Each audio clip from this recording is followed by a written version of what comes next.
Folks will be introduced as they're invited up to the podium. We also have a number of other folks that are not speakers but are elected folks and dignitaries in the community. And quite a few are here actually. Forgive me for reading from a list, but trying to do the best we can to get everyone. And I'll just ask you to hold your applause until we get done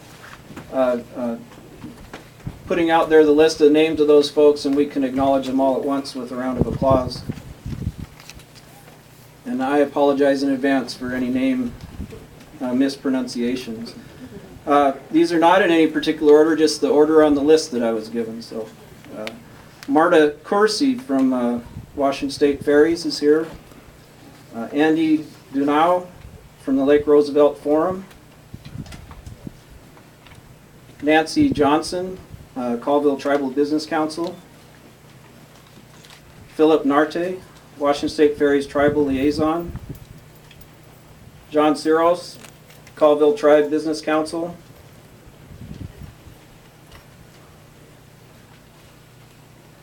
Sheila Stalp from Congressman McMorris Rogers' staff. Joe Tortorelli from the Washington State Transportation Commission.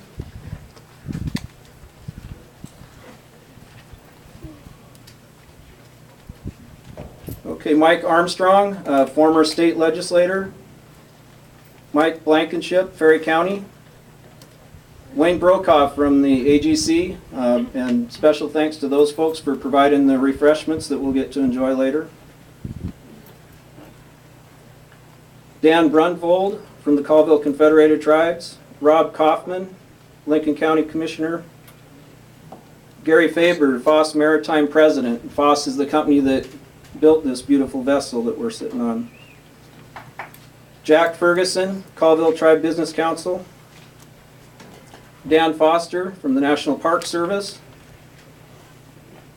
Ann Haley, one of our Transportation commissioners. Alan Hammond, Colville Tribe Business Council. Bertie Hensley from the Grand Coulee Chamber. Scott Hutzel from Lincoln County Commissioners. Jerry Litt, another one of our Transportation Commissioners. Dan Mathis from the Federal Highways Association. Jason Palmer, integral part of our team from the Colville Tribe staff. Shelley Short, Shelley's going to speak to us later, so I shouldn't have said that. Sorry, bet she's here. John Smith, legislator from the 7th District. Joseph Someday, Colville Tribe Business Council. Mark Stedman, Lincoln County Commissioner. And Judy Warnick, from the 13th, a legislator from the 13th District. So did I miss any elected folks? Looks good. So would you join me in a round of applause showing appreciation for this?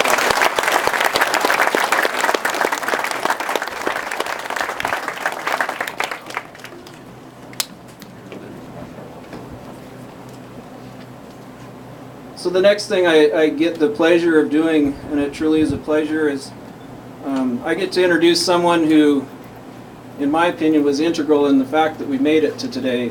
This person's persistence and passion, speaking with decision makers, really resulted in us getting the funding for this project and the new vessel that we have here today.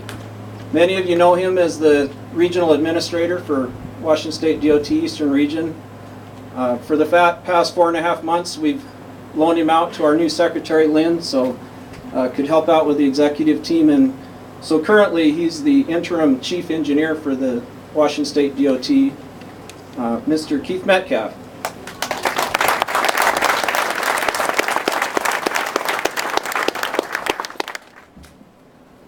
Thank you. It's great to see you all here this morning. Thanks for coming. It's been a long voyage to get to this point, and I couldn't be prouder to stand here and celebrate with you all. Martha S., the old boat, she served us well, but she served us for 65 years, and she was getting a little tired. She went about 1.5 million trips across this river, and the last few years it's been pretty apparent that she needed to be replaced, and repairs became more frequent. Replacements of motors became pretty often. when some parts would break, it was so old that we actually had to manufacture the parts, and make them to make sure that the boat could still stay in service. So a few years ago we had a major issue with the boat, and many of you can see, I'll, at the risk of getting my hands all rusty, you can see this. You can probably see daylight through it. This is a part of the old hull for the boat.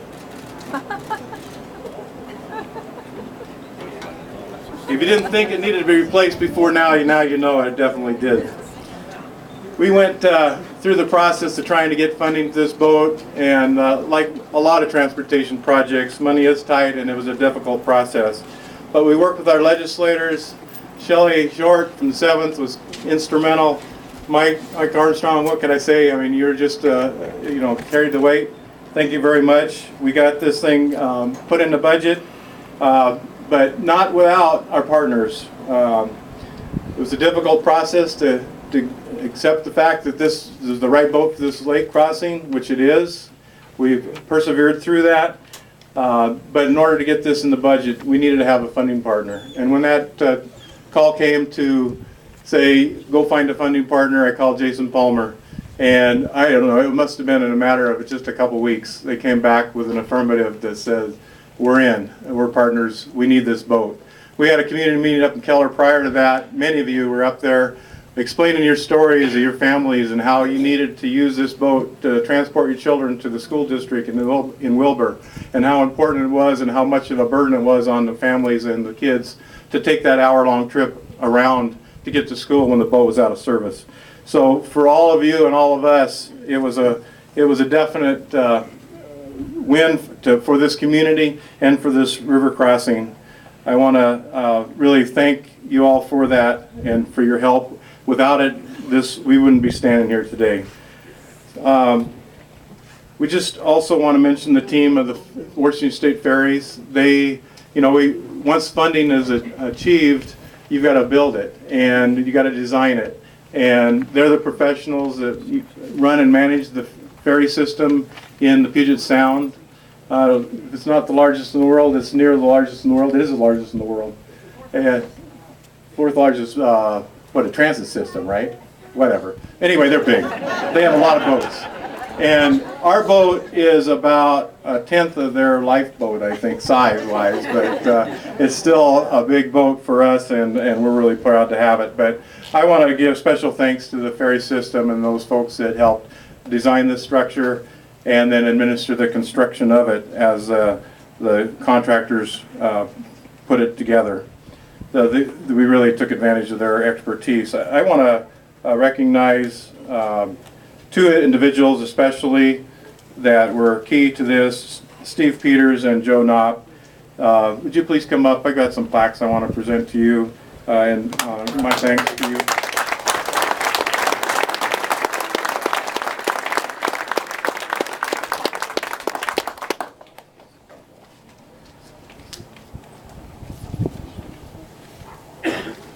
Make sure you give them the right plaque.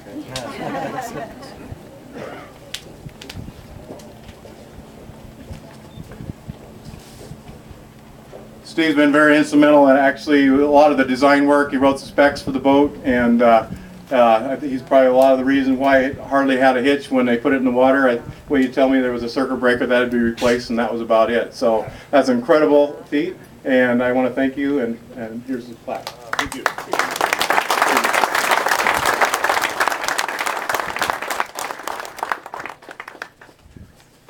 Joe is here every day during the construction of the boat and the quality assurance part, and we really appreciate what he's done for this boat as well. Thank you.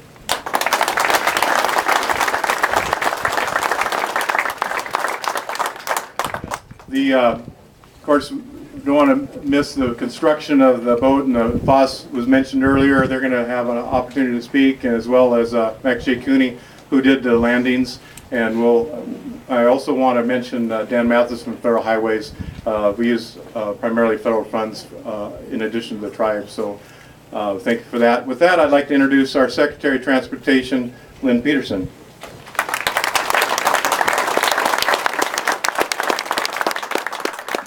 I just want to give another round of applause to Keith because he really has helped out in Olympia over the past 3 months. There have been a couple things like, I don't know, a couple days after he came, Skagit Bridge went down.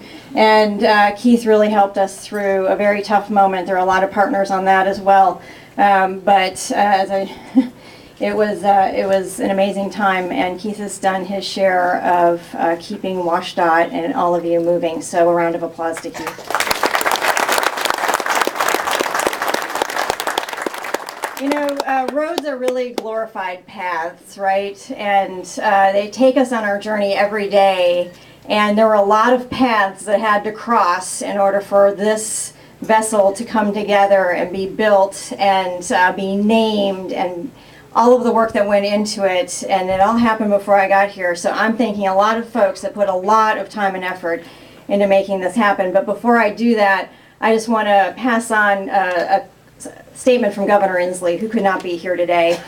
He said that this is a really important state investment and could not have been done without all of these partnerships and with the Colvilles. So thank you so much for every partnership that has been created along here and will be sustained. It's a day, he says, my thoughts are with you all on this day of celebration with the christening of the Sanpoil and the tribe and with the tribe as they recover from the fire. So on the script it says, I am the vessel owner agency person, but you know what? You are all the vessel owner. This is your ferry, and it's a big day. So I just want to say a special thanks to our dedicated Keller Ferry crew that faithfully kept the Martha S. repaired and operating for all those years. No loyalty to the crew in this crowd. The ferry operators, the equipment maintenance personnel, and our entire Davenport area maintenance staff have taken excellent care of the Martha S. and provided an exemplary level of service to all of you and the residents and visitors that will come to this location over time. I know they're looking forward to operating the new Sanpoil in the same manner and continuing the department's 80-plus years of service across the Columbia River at this location. Our contractor, Foss Maritime, has constructed a beautiful vessel, I may say.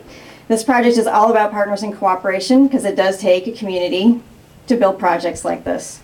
Partners like the engineering staff at WashDOT Eastern Region, they analyze the need for the vessel and terminals, taking into account the needs of the users and the water users that use this route on the river.